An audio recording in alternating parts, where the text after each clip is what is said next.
Ingar mentioned this, of trade union positions and trade union demands, not only at the level of wage negotiations, but also on the political level of workers' democracy, etc., etc. But still, when I say it's a project in building the party, we have, of course, the problem of the left in all over the world. Where will we go? Where could we go? What would socialism be in the future? Of course, we are very interested that in Venezuela and Bolivia, they are discussing socialism in the 21st century, and so it's very important. But I think in the developed capitalist countries and in the core countries of Europe, we need an own contribution to this. What socialism in the 20th century could be, and you have the problem, socialism in the 20th century, there I agree, even with Rick Wolf, which we were discussing with him in New York last week, was very strict about it, that socialism in the 20th century, of course, is not only a politics of full employment and of co-determination on the basis of a capitalist economy. But there are simply a lot of open questions. But I think this is a big chance, and this makes the project so interesting.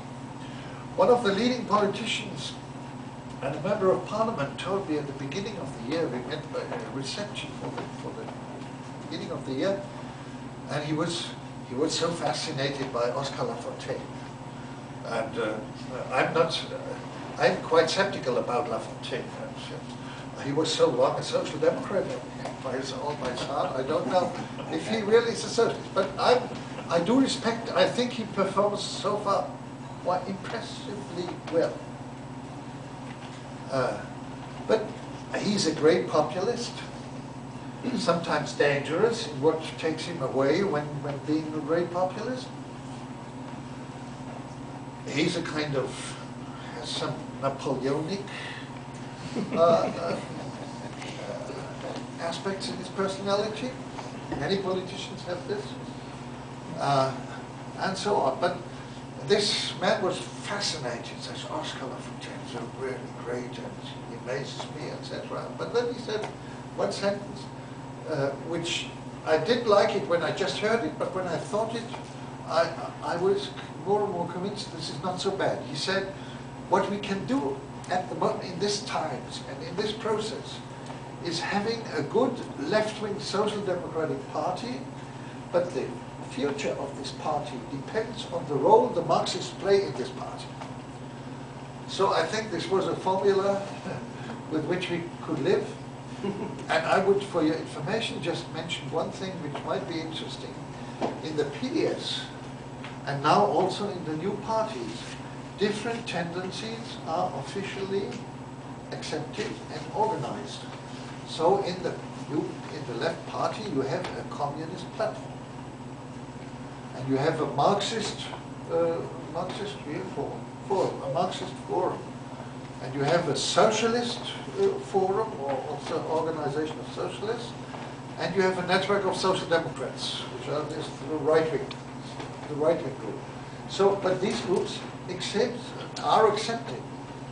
I wouldn't know what happened if there was more pressure on the party and what they would do with for instance, with the communist platform.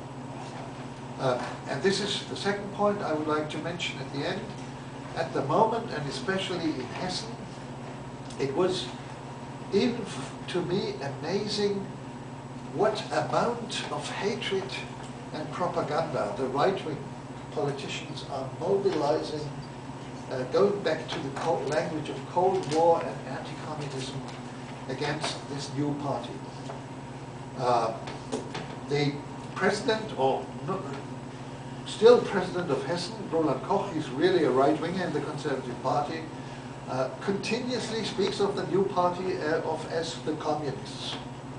And he made an election campaign. This was the wonderful result of the elections then. He made big posters. You can vote for Ypsilanti. That was the top candidate female candidate of the Social Democrats, a left-winger woman, Ypsilanti, a Greek name, plus Tariq al-Wazir, he's the top candidate of the Greens, plus communists. And he lost 10% in the election. This was the best result of the Hessian vote. The best result. That with this campaign, he lost 10%. But I just had a phone this afternoon in Baden-Württemberg, which is southwest of Germany, Stuttgart, the region around Stuttgart. The in-minister of this government there presented the annual report of the Secret Service, Verfassungsschutz, protection of the Constitution, that's the inner Secret Service. And they have a separate chapter in beyond Islamic terrorist forces, the Left Party.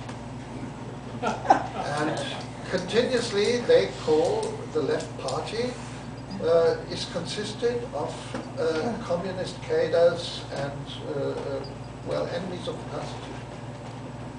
And well, they try to be in this tradition of the German ruling class, which always persecuted the left with in the most brutal manner.